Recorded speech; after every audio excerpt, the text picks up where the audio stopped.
Romans 1:17 in Greek reads, «Dikaiosyne gar Θεού εν αυτό αποκαλύπτεται, εκ πίστεως εις πίστιν, καθώς γεγραπτάει, ότε δίκαιος εκ πίστεως σδέσεται». For the righteousness of God is revealed in it from the faith for the faith. As it is written, the righteous from the faith will live. Almost every verse in Romans is hotly debated, but this one is one of the few in Romans where just about every word is contested. The phrase righteousness of God has, of course, received a lot of airtime. And then there is the very condensed εκ πίστεως εις πίστιν, usually woodenly translated from faith for faith, so the ESV, or opaquely translated by faith from first to last, so the NIV. Before I knew Greek, I still remember being puzzled by the terseness of this language as it was translated into English. I had no idea what it would mean for the righteousness of God to be revealed from faith for faith, or by faith from first to last. And it certainly wasn't clear to me how this was connected to the quote from Habakkuk 2:4. As shown by my translation, we will suggest a different understanding of the noun pistis in this verse, one that makes sense of both the odd phrase εκ πίστεως εις πίστιν and the Habakkuk quote. But let's start our discussion with Origen, who wrote the first full-length commentary on Romans, and who happens to be a native speaker of Greek. Origen often gets a bad rap for allegorizing the text too much. While he does indeed do so at times, he certainly does not always do so. His commentary on Romans, for example, is full of simple exegesis, trying to figure out what the words mean. What makes his perspective valuable is the fact that he is a native speaker of Greek. This certainly does not mean he is an infallible interpreter, but it certainly does mean that he had far better intuitions than we do about how to understand the Greek text that we have from Paul. So, how did he understand the phrase εκ πίστεως εις πίστιν? Origen says, concerning εκ πίστεως εις πίστιν, we have already said that the first people were in the faith because they believed God and Moses his servant, from which faith they have now gone over to the faith of the gospel. In other words, Origen interprets εκ πίστεως as from the faith as it was in the days of Moses, and εις πίστιν as the faith of the gospel. In both cases, he understands pistis to refer to something that in English is best approximated by the gloss, the faith, or a system of belief and practice that one adopts. This, we will argue, is the best interpretation of the noun pistis, even though we will tweak Origen's understanding of how pistis is related to the prepositions. Although this meaning is listed in a standard dictionary like BDAG, it has been called into question in recent scholarship on the noun pistis. Teresa Morgan's book, Roman Faith and Christian Faith, has been lauded as a significant and magisterial study, and rightfully so.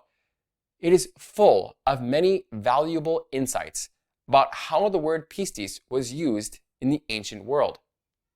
For more on her work, you can check out a link to the interview I did with her in the description. While Morgan's work is a must-read, we do disagree on one significant point. Morgan suggests that this meaning of pistis, to refer to the faith, was absent at the time of Paul. Origen's understanding, she would maintain, is not an accurate reflection of what Paul meant, but is a retrojection of what the term pistis later came to mean. However, there are two reasons why this is probably not the case. First, BDAG lists an example of the noun pistis, meaning the faith, from the 1st century BC, from Diodorus Siculus' Library of History. This use of Pistis occurs at the end of a section explaining the ancestry of Osiris, originally an Egyptian god, as a Greek god. Osiris is then identified as Dionysus. At the beginning of the story, the priests of Osiris claim that such a story was merely invented, even though it became very popular. Eventually, it says that even the theaters were filled with such a story. Kai tois epiginomenois iskuran pistin kai ametatheton genestai. And to those who came after, the belief became strong and immutable. In other words, the noun pistis here refers to the belief or faith itself, and not to the state of believing or having faith. This is exactly the kind of meaning that Origen gives to pistis in his commentary on Romans 1:17, and the fact that it is found before Paul's time means that it would have been available to him to use as well. The second reason why this meaning of pistis was almost certainly operative during Paul's time is the nature of the noun itself. In her work, Morgan calls pistis an action nominal, and I call pistis a deverbal noun in my article on the Pistis Christou debate, where I discuss these kinds of nouns at length. You can find my article in the description as well. Both action nominal and deverbal noun essentially refer to the same thing in linguistics, and one of the classic examples in English is the noun destruction. This noun can be used like its verbal counterpart, as we can see in the two parallel examples. The brother destroyed the fort, and the brother's destruction of the fort. However, these nouns are also systematically ambiguous between referring to the event or state of the verb, as we see in the brother's destruction of the fort lasted all of 30 seconds, and the object that is connected to the event or state. So we can say something like, the brother's sister was appalled at the destruction of the fort. In this kind of example, the sister sees the result of the brother's act and is appalled at it. In this case, the word destruction does not refer to the act of destroying, but to the condition of the fort after the destruction has already happened. This is called the referential use of deverbal nouns. It is the use that refers to something that is connected to the event or state of the verb. For our noun pistis, this use would refer to the thing believed or the thing someone has faith in, the kind of meaning we already said that Origen attributes to pistis in Romans 1:17, and the kind of meaning we saw attested in Diodorus Siculus' work. This is also the meaning we argued was the best understanding of the Pistis Christou phrase in the episode I did on Galatians 3:22, which you can also find in the description. So, what happens when we interpret pistis in Romans 1:17 as referring to the faith, as in the thing that someone has faith in? It actually makes the verse make a whole lot of sense. The righteousness of God is revealed from this faith, pistεως. We will learn later in Romans that this faith is the Christ faith, the message of Jesus as Messiah. So God's righteousness is revealed through the story of Jesus the Messiah. This makes perfect sense of both the immediate and larger context. In the previous verse, the gospel is called the power of God for salvation. So it is made to be the means by which God brings about salvation in the world. A very similar function is given to the faith here. It is the thing which reveals God's righteousness, without which no one can become righteous, and no one could experience salvation.